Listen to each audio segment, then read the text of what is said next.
பலுசிஸ்தான் தனி நாடு கேட்டு எப்ப இருந்து போராடுறாங்க? பாகிஸ்தான் ஒண்ணு உருவானதுல இருந்து, "டேய் என்ன எங்கள கொண்டு போய் அங்க சேர்த்துட்டீங்க? நாங்க தனி ஆள்றா, லூசு பயலுகளா" அப்படின்னு சொல்லி அன்னைக்கு 1947ல ஆரம்பிச்ச போராட்டங்கள் தான். அதனால தனிநாடு அப்படின்னு பாகிஸ்தான்ல உள்ள பலுசிஸ்தான் கேக்குது. அதுக்கெல்லாம் அங்க வாய்ப்பே கிடையாது. பிரிட்டன் ஏகப்பட்ட தவறுகள் உள்ளவும் சொல்லப்போனா, தவறுகள் செஞ்சு வச்சா தான் இவனுங்க நம்மகிட்ட இருந்து சுதந்திரத்த வாங்கி அனுபவிக்க முடியாது.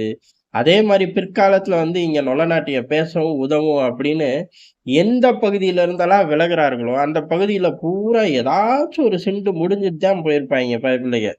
எல்லா பகுதிகள்லயும் அதான். பிரிட்டன் வெளியேறின ஒரு பகுதி கூட இன்னைக்கு வரையும் நிம்மதியா இருக்கு அப்படின்னு சொல்ல முடியாது. ஏதோ ஒரு பிரச்சனை இருக்கும் எல்லை சார்ந்து. அத உருவாக்கி வச்சுட்டு போனது தான். பெரும் திருட்டு பையன் யாரு அப்படின்னா பிரிட்டன் பையன் தான்.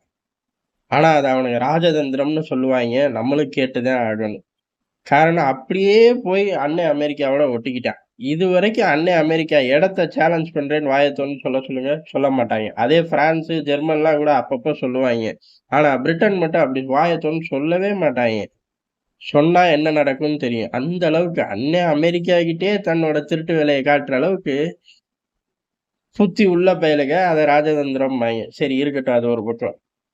பலுசிஸ்தான அப்ப அவனுங்க பிரிச்சு விட்டது எப்படி இருக்கும்? இன்ன வரை நாசமா போகுதுன்னு வச்சுக்க வேண்டியதுதான். சரி பலுசிஸ்தான் போராட்டம் அப்படிங்கிறது 1947லயே ஆரம்பிச்சிருச்சு. 48ல இருந்து 58 வரை ஒரு கடுமையான போராட்டம் தான் பலுசிஸ்தான் மக்கள் ஈடுபட்டார்கள். அன்னையில இருந்து. அதுக்கப்புறம் மீண்டும் 62ல இருந்து 69 வரை ஒரு பெரிய அளவு போராட்டம். பாகிஸ்தானுக்கு ஒரு தலைவலி. ஆஹா! இவனுங்கள எப்படி நம்ம கட்டுப்படுத்துறது? அப்படிங்கிற மாரி சிந்திக்கிற அளவுக்கு. அதுக்கடுத்து அதுவும் அப்படியே கொஞ்சம் நீர்த்து போச்சு. அதுக்கடுத்து மீண்டும் 1973ல இருந்து 77 வரையும் நல்ல ஜம்முன்னு ஒரு போராட்டம். பாகிஸ்தான் தடுமாறுற அளவுக்கு.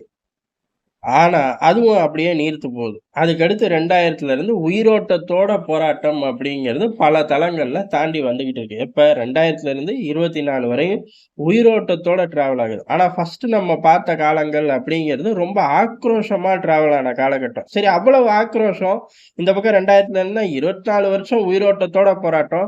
ஏன்டா பிரச்சனை? ஏன் இவனுங்க இன்னும் பிரிஞ்சு வரல அப்படின்னா, இந்த ஆக்ரோஷமான போராடின காலத்துல பிராந்திய வல்லரசு இந்தியா தூங்கிட்டு இருந்துச்சு.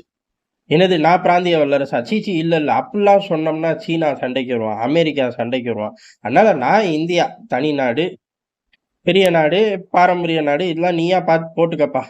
உன் ஆசைக்கு தேனே மானேன்னு போட்டுக்க. அப்படின்னு சொல்லி இருந்த காலகட்டம். அதனால பக்கத்துல இவ்வளவு பெரிய புரட்சி நடந்தும், அதுல நம்மனால மைலேஜ் எடுக்க முடியாம போச்சு. அதே மாரி அண்ணன் அமெரிக்காவ கேட்கவே வேணாம். அந்த காலகட்டங்கள் பூரா பாகிஸ்தான அப்படியே பக்கத்திலேயே வச்சிருப்போம். அது இந்தியாவுக்கு ஆபத்தாவே இருக்கும் அப்படின்னு முட்டாள்தனமா ஒரு கொள்கைய வகுத்துக்கிட்டு சுத்திட்டு இருந்த காலகட்டம். எப்ப ரெட்டை கோபுரம் தாக்கப்பட்டுச்சோ, அதுக்கப்புறம் தான் பாகிஸ்தான நோக்கி கொஞ்சமாச்சும் ஓ! பாகிஸ்தான் நீயா? அப்படின்னு ரியாக்ட் பண்ற அளவுக்கு மாறுச்சு சூழ்நிலை. அதனால உலகத்தோட சூழ்நிலை சரியில்ல.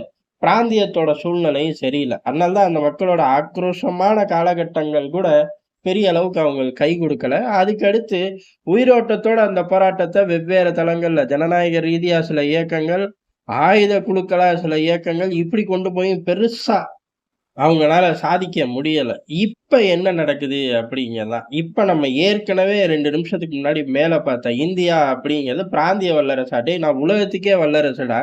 என்ன ஒண்ணு என் நலன் சார்ந்து போவேன். அதுக்குன்னு யாரையும் மிதிக்க மாட்டேன் அப்படிங்கிற ஒரு புது கொள்கை, பெரும் கொள்கை உலகத்தோட ஒட்டுமொத்த நாட்டுக்கு அண்ணன் அப்படிங்கிற மாரி எதுல உதவி செய்யறல. நோய் வருதா மருந்து குடுப்பேன். பஞ்சம் வருதா அரிசி குடுப்பேன்.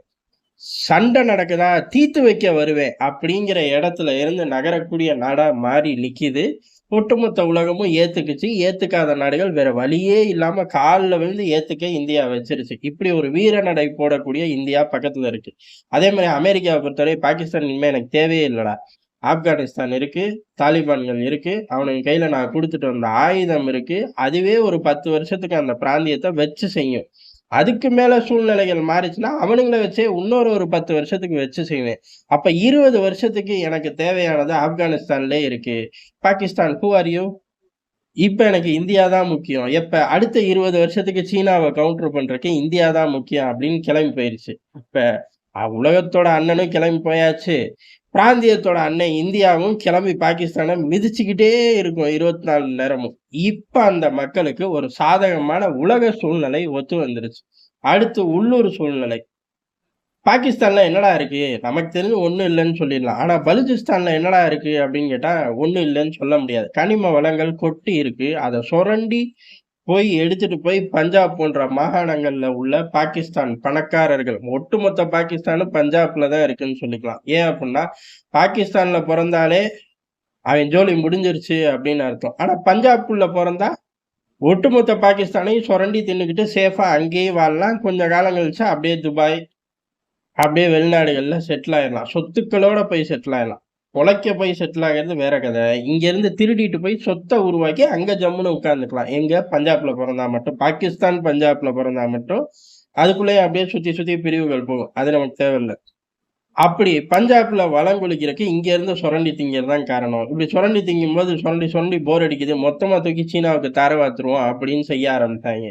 இப்படி பாகிஸ்தான் ஓரளவுக்கு மைலேஜ் எடுக்கிற அதாவது பொருளாதார ரீதியா ஓரளவுக்கு என்னத்தையாச்சும் காட்டி எங்க ஊருக்கு வாங்க இதெல்லாம் எழுதி தரேன் அப்படின்னு சொல்லி குடுக்கறதுக்கு இன்னொரு காரணமும் பலூச்சிஸ்தான்ல உள்ள கனிம வளங்கள் தான். அப்பேற்பட்ட பலூச்சிஸ்தானை சுரண்டி தின்ன பாகிஸ்தானோட நிலைமை உள்ளுக்குள்ள இப்ப எப்படி இருக்கு அப்படின்னா, உள்ளுக்குள்ள யாருக்கு ஹோல்டு அப்படின்னு கேட்டா, அங்க உள்ள அரசியல் கட்சி, அதாவது ஆளுங்கட்சி, எதிர்க்கட்சி, நீதித்துறை அப்படின்னு சொல்லிட்டு போனாங்க. தள்ளிப்போ ராணுவம் தான் ஹோல்டு அப்படின்னு சிம்பிளா முடிச்சுட்டு போற காலகட்டத்துல இப்ப ராணுவத்துக்கு ஹோல்டு இருக்கா அப்படின்னு பட்டிமன்றமே வைக்கலாம். கடைசியில தீர்ப்பு எழுதும் போது ட்ரம்ப் 4 வருஷம் இருக்காரு, ஹோல்டு இல்ல போடா அப்படின்னு சொல்லி தீர்ப்பு எழுதிட்டு போயிடுவாங்க. அந்த அளவுக்கு நிலைமை மோசமாகுது. அப்ப ராணுவத்துக்கு அங்க ஹோல்டு குறையும் போது அடுத்து எங்க ஹோல்டு கூடுது அப்படின்னு பார்த்தா, அங்க உள்ள கட்சி இம்ரான்கான் கட்சி, இம்ரான்கானுக்கு ஹோல்டு கூடுது. அமெரிக்க ஆதரவு, உள்ளுக்குள்ள பெரும் போராட்டம். எங்க? அதிகாரத்தை நோக்கி ஒரு பெரும் போராட்டம். இஸ்லாமாபாத்தே கலவர பூமியா இருக்கு. இப்படி இஸ்லாமாபாத்தே கலவர பூமியா இருக்கும்போது, ஒட்டுமொத்த பாகிஸ்தான்ல இன்னொரு புயல் சுத்துது. எல்லா காலங்கள்லயும் இந்த பஞ்சாப்ல உட்கார்ந்துகிட்டு இவனுங்களே நம்மள ஆட்டி படைக்கிறாங்க. நம்மள ஒண்ணுமில்லாதவனுங்களாவே வச்சிருக்காங்க. ராணுவத்துல கூட பலியாகணுமா நம்மள தான் அனுப்புறாங்க. இவனுக்கு அப்புறம் உத்தரவு போடுற இடத்துல இருந்துக்கிறாங்கன்னு அந்த கோவமும் தாறுமாறா டெவலப் ஆகுது. பாகிஸ்தானுக்குள்ளேயே ஒரு போராட்டம் வெடிக்குது. எந்த அளவுக்கு? பலூச்சிஸ்தான் மாதிரியே பாகிஸ்தானுக்குள்ளேயே போராட்டம் வெடிக்குது. அந்த பாகிஸ்தானுக்குள்ள அதிகாரத்தை கைப்பற்ற இஸ்லாமாபாத்தை நோக்கி வெறித்தனமா இம்ரான்கானோட ஆட்கள் நகர்ந்துகிட்டு இருக்கார்கள். இப்ப பாகிஸ்தானுக்குள்ளேயும் கலவரம், வெளியிலையும் இருக்கக்கூடிய இந்தியா, அமெரிக்கா போன்ற நாடுகள் இறங்கி வச்சு செய்கிறார்கள்.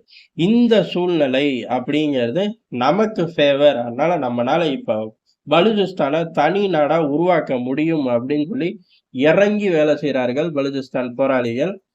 போராளிகள் ஒரு பக்கம், இன்னொரு பக்கம் ஆதரவு அப்படின்னு வெளியில இருந்து ஆட்டோமேட்டிக்கா வந்துரும். ஒன்றும் பிரச்சனையே இல்லை. அமெரிக்கா, இந்தியா அப்படின்னு ஏகப்பட்ட விஷயங்கள் பம்ப் ஆகுது. அதனால ஏற்கனவே நடந்த மாதிரி 1959, 62 இல்ல 73, 77 காலகட்டங்கள்ல நடந்த மாதிரி தவறுகள் இப்ப நடக்க வாய்ப்பில்ல. அப்ப என்ன சொல்ல வரார்கள்? தனி நாடா உதயமாகிறது உறுதி அப்படின்னு பலூச்சிஸ்தான் போராளிகள் மத்தியில பெரும் பேச்சு ஓடுது. பேச்சு மட்டும் கிடையாது, செயல்லையும் காட்டுறார்கள். பாகிஸ்தான் ராணுவத்தை சிதறடிக்கிறார்கள் பல இடங்கள்ல.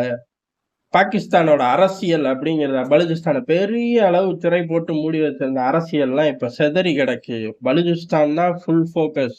எங்க? வெளிநாடுகளுக்கு, இந்தியாவாகட்டும், அமெரிக்காவாகட்டும் முழு ஃபோக்கஸ்ல இருக்கக்கூடியது. இப்படியே ஒரு நீண்ட காலத்துக்கு இந்த உதயமாகறதுக்கு அருமையான வாய்ப்புகள் இருக்கு.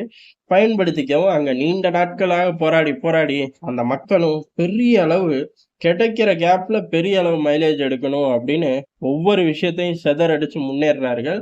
பாகிஸ்தான்ல உள்ள எல்லாருக்கும், அரசியல்வாதியாகட்டும், ராணுவமாகட்டும் பெரும் அதிர்ச்சி. ஏன் அப்படின்னா, கனிம வளம் மிக்க ஒரு பகுதி கைய விட்டு போச்சு அப்படின்னா, அதுவும் அந்த பகுதிக்குன்னு இவனுங்க எல்லளவும் எந்த காலத்துலயும் ரூ. 1 கூட தூக்கி போட்டதில்ல.